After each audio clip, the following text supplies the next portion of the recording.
അഭരണപ്രിയരെ സന്തോഷിക്കാൻ വരട്ടെ. ഇന്ന് സ്വർണ്ണവിലയിൽ വീണ്ടും കുതിപ്പ്.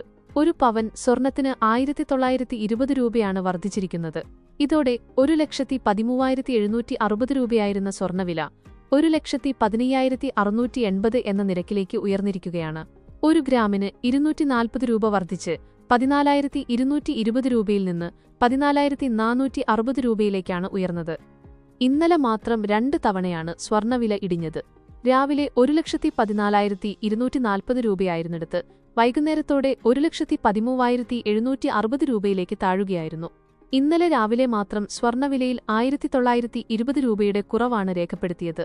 ഇതോടെ 1,16,160 രൂപയായിരുന്ന സ്വർണ്ണവില 1,14,240 രൂപയിലേക്ക് കൂപ്പുകുത്തി. പിന്നീട് ഉച്ചയ്ക്ക് ശേഷം വീണ്ടും കുറയുകയായിരുന്നു. ഒരു പവന് 480 രൂപയാണ് കുറഞ്ഞത്. ഇതോടെ സ്വർണ്ണവില 1,13,760 രൂപയിലേക്ക് എത്തുകയായിരുന്നു. ഒരു ഗ്രാമിനാകട്ടെ 240 കുറഞ്ഞ് 14,280 രൂപയിലേക്കും വിലയെത്തി. ഇന്നലത്തെ വിലക്കുറവ് സ്വർണം വാങ്ങാനിരിക്കുന്നവരെ സംബന്ധിച്ച് വലിയ ആശ്വാസമാണ് നൽകിയത്. വെള്ളിവിലയിലും ഇന്നലെ ഇടിവാണ് രേഖപ്പെടുത്തിയത്. 20 രൂപ ഗ്രാമിന് കുറഞ്ഞ് 280 രൂപയും കിലോയ്ക്ക് 20,000 രൂപ കുറഞ്ഞ് 2,80,000 രൂപയുമായിരുന്നു ഇന്നലത്തെ വില. സാമ്പത്തിക വിദഗ്ധരുടെ അഭിപ്രായത്തിൽ വരും ദിവസങ്ങളിലും സ്വർണ്ണവിലയിൽ ഏറ്റക്കുറച്ചിലുകൾ സംഭവിക്കാനാണ് സാധ്യത. ആഗോള വിപണിയിലെ മാറ്റങ്ങളും ഡോളറിന്റെ മൂല്യത്തിലുണ്ടാകുന്ന വ്യതിയാനവുമാണ് സ്വർണ്ണവില താഴാൻ കാരണമാകുന്നത്.